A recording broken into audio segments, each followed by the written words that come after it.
Après 8 ans, les libéraux sont déconnectés de la réalité. Les Canadiens n'ont plus d'argent et tout semble brisé. Les dépenses incontrôlées des libéraux signifient que les Canadiens et les Canadiennes paient davantage pour l'essence, l'épicerie, le chauffage. Les hausses d'impôts des libéraux sur les chèques de paie font qu'il est impossible d'aller de l'avant. Les criminels et les gangsters terrorisent les quartiers parce que les libéraux libèrent sous caution des auteurs de crimes graves. Les États hostiles menacent les Canadiens et leurs familles, achètent des ressources, influencent nos élections.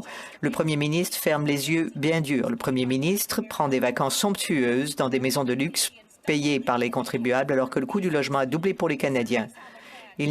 Mais les Canadiens vont faire de la crainte l'espoir, ils vont réduire les impôts, permettre aux gens de ramener à la maison des chèques de paie plus généreux, garder les criminels violents derrière les barreaux, mettre fin aux dépenses inflationnistes, rendre la vie plus abordable, renvoyer les dresseurs d'obstacles pour que les entreprises puissent construire plus de maisons, que les Canadiens puissent avoir à nouveau un toit sur la tête. Les conservateurs sont prêts, on est capable.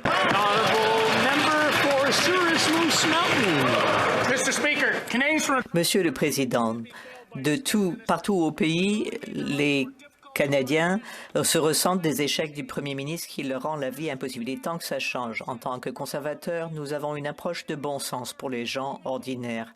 Avec un espoir commun, le Canada. Notre leader s'engage à ce que le pays réponde présent pour les gens qui travaillent.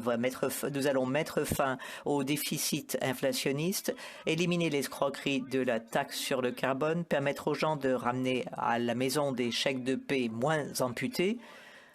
Nous allons permettre aux Canadiens des logements qu'ils peuvent se permettre d'acheter en licenciant les dresseurs d'obstacles. Nous garderons les criminels violents derrière les barreaux. Nous mettrons fin à la censure. Il est temps que le Canada soit à nouveau respecté avec un nouveau gouvernement conservateur pour que nous soyons tous fiers de notre pays.